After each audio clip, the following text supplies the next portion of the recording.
22-23 বছরেই বিয়ে করে নেওয়া উচিত ছেলেদের। বিয়ের পর সংসার করো, সংসার করে একসঙ্গে একদম ইসলামিক শরীয়তে লাইফে এগো। আর বিয়ে করলে বরকত রহমত দেওয়ার মালিক আল্লাহ পাক, যেটা অটোমেটিক্যালি চলে আসে আমাদের ইসলাম ধর্মে।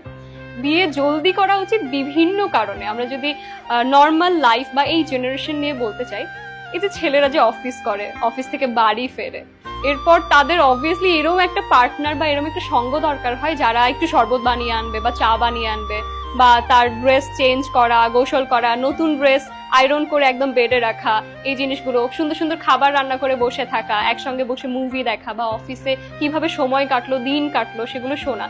আর এরকম যদি হয় যে আপনার পার্টনারের অফিসে ভালো দিন কাটেনি, আজকে দিনটা একদম ভালো ছিল না, তার কাজ ভালো হয়নি, বসের সঙ্গে ঝামেলা হয়েছে বা ক্লায়েন্টসদের সঙ্গে ঝামেলা হয়েছে, ওই টাইমটাতে যখন সে মুড অফ করে বাড়িতে আসবে, তাকে একগাদা প্রশ্ন করবেন না, কেন এত দেরি হলো, কেন এত লেট করলে, বা কেন এটা আনোনি সেটা আনোনি। ওই মোমেন্টটাতে সুন্দর মতো দরজাটা খুলবেন, সুন্দর মতো তাকে বসাবেন, সে চেঞ্জ করার পর তাকে শরবত বানিয়ে দেবেন এবং বসে বলবেন যে কেমন দিন কাটলো। যদি আজকে খারাপ দিনও কেটে থাকে, একদম চিন্তা করো না, কালকে ভালো দিন আসবে, আমি আছি, আমি ছিলাম, আমি রব সবসময়।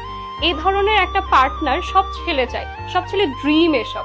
তো এই ধরনের পার্টনারের জন্য হলেও ছেলেদের জলদি বিয়ে করা উচিত। আর এই ধরনের মেয়ে পেলে তোমরা একেবারে হাতছাড়া করো না, একদম গ্র্যাব করে নিয়ে জলদি করে কবুল বলে নাও আর বিয়ে করে হ্যাপি থাকো। Be happy everyone.